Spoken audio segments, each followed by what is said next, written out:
You can't visit Malacca without noticing these crazy rickshaws. They are covered in cartoon characters, flashing lights and speakers playing loud music. It's a fun, unique way to see the city. And at night, they make Malacca feel like a festival. Malacca time.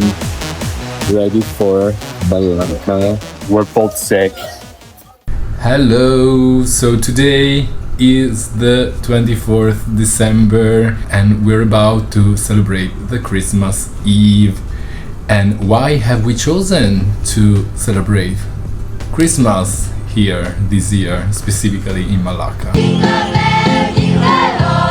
So Malacca has a Portuguese settlement over on the south side of town, and we're about to head there. The Portuguese settlement is a result of Malacca falling to the Portuguese back in 1511, and then it became Dutch, then it became British over time. There's still a settlement here where some of the descendants from the mixed Malay and Portuguese actually live, and they don't speak Portuguese anymore. It's more like a Creole version of Portuguese called Cristang. And some of the people also still have Portuguese names too. Another crazy cultural experience here in Malacca, and we will show you what the Christmas in Malacca is all about.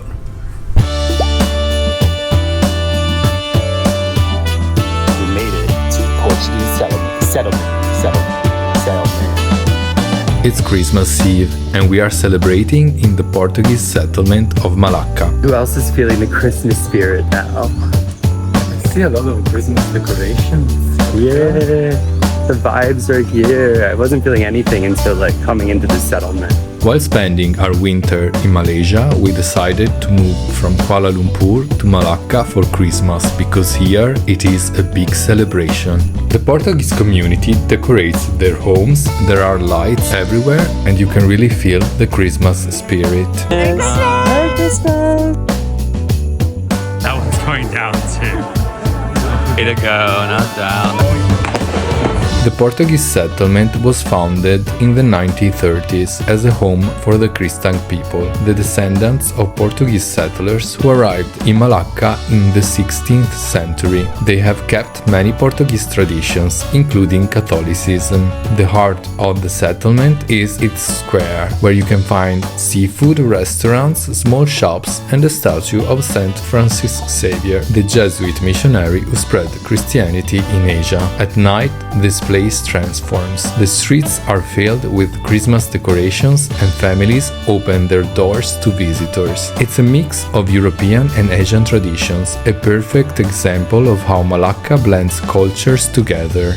Bong Natal, which is Merry Christmas in Christian. Today Malaysia is a Muslim majority country, and Malacca reflects this in its architecture and culture.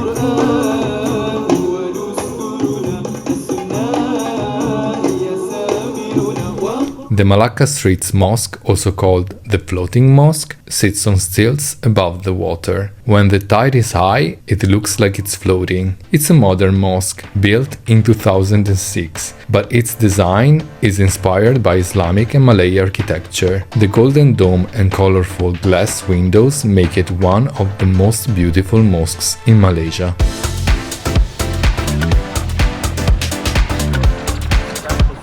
Malacca streets are full of life. One of the most famous places is the Jonker Street night market, which happens every Friday and Saturday night. We've actually already made a video about it, which you can find linked in the description. It's packed with food stalls, souvenirs and live music. This is where you really feel the Chinese influence in Malacca. Many Chinese immigrants came here centuries ago and built businesses, temples and homes.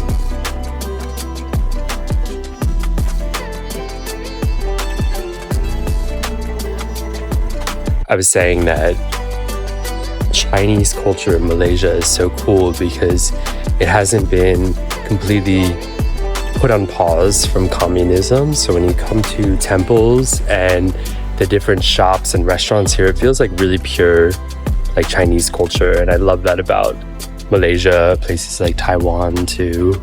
Yeah, basically they just haven't been influenced by communism, so.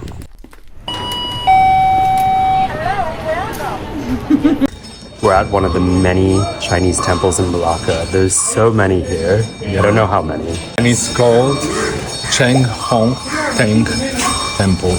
Good pronunciation. Thank you. Cheng Hoon Teng is one of the most important Chinese temples here.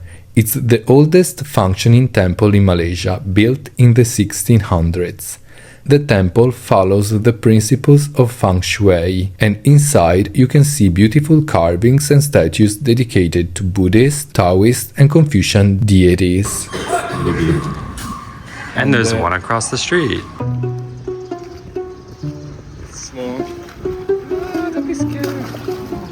One thing I love about Malaysia is hunting for monitor lizards in the sewage.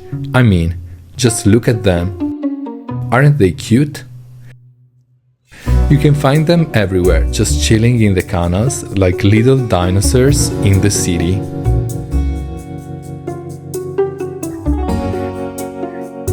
Hello from the Fabryk, I'm Fabio. And I'm Ryan. And today we are in Malacca in Malaysia. And there's a really loud freaking bird behind us. The point of this video is actually to show you all of the different cultures that Malacca has. I don't think I've ever been in a place in my lifetime where you have all of these different cultures in just such a small area. So yeah, generally Malaysia, but you can really see it here in Malacca because it's one of the oldest cities. In 1641, the Dutch took Malacca from the Portuguese. They left behind some of the city's most famous buildings, like Christ Church, a bright red Protestant church. The Dutch ruled for almost 200 years, and you can still see their influence in the architecture. One of the most interesting places from this time is the Dutch cemetery. It's the final resting place of Dutch and British soldiers, showing another layer of Malacca's long history. Now, let's talk about the sea. Malacca sits on the Straits of Malacca, one of the busiest shipping routes in the world. The beaches here are different. The water is oily and muddy, a mix of industrial pollution and natural mangroves. It's not the kind of beach where you go swimming, but it's still a nice place to relax. Though, wouldn't it be nice if we could at least get a cold beer on the beach? After the Dutch, Malacca was controlled by the British, but during World War II, the Japanese occupied Malaysia. One of the most tragic places that remembers that time is the Malacca Warrior Monument in Bukit China. It was built to remember the Chinese victims of the Japanese occupation. we're on Bukit China right now, which means the tail of China. And there's all of these old Chinese tombs. Just like, you can barely see them because they're all getting weathered, but they're just kind of like built into the ground. Bukit China itself is the oldest and second largest Chinese cemetery outside of China. Walking through it, you see thousands of tombstones, some dating back hundreds of years. This tomb, massive. I wonder if there's just one person under there, if there's like a whole, I don't know, empire. It's literally huge. There are more recent tombs, so I guess it's still in use. Okay, so quick vocabulary thing. We have the word Peranakan, which you're going to see a lot on like signs in Malacca. It's a mix of local yes. It's a mix of like people who came, it's a mix of people who came from abroad, from like China, India, wherever, and then came to the Malacca Strait, to the Strait, and then mixed with someone of local heritage, so someone of Malaysian heritage back then, and they are called Peranakan. Yes. Yeah. But then there are different types of Peranakan. There are the mix of local Malay with Indian, which are called Peranakan Indian. Not Chetti.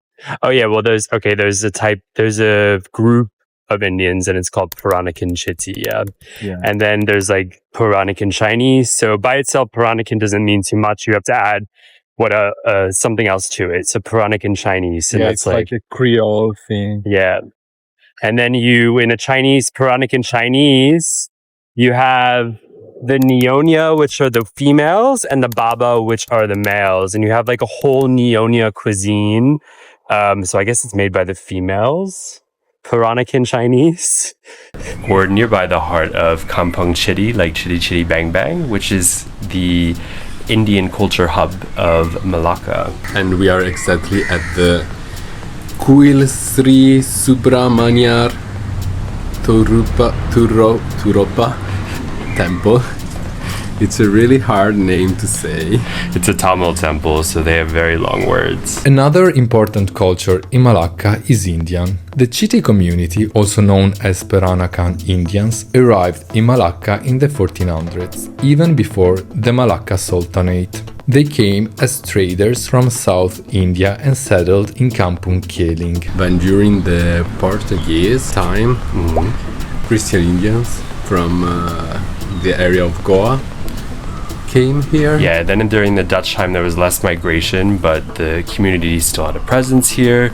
Then during the British era, many more Indians came over, particularly from southern part Tamil Nadu, came over and spread more influence. Over the centuries, they mixed with the local Malay population, creating their own unique culture, language, and food. This is the Pindang Ikan Parang. It's a chitty dish. So this is the Indian culture.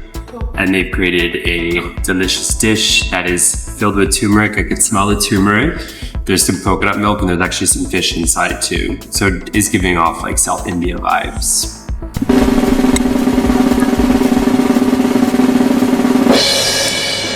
Yes, definitely. It reminds me of being in like Tamil Nadu or something. And it's really spicy actually.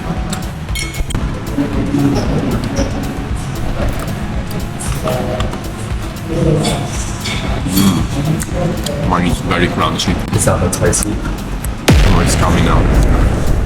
A little bit. Malacca is sometimes called the Venice of the East. And coming from Venice, I can confirm it does have that feeling. Walking through these streets, you feel like you've stepped back in time. Compared to Penang, I might even prefer Malacca. It has more layer of history, more cultures blending together. It's a place that truly tells the story of Southeast Asia. I don't think we will ever forget this Christmas in Malacca. So random, so special.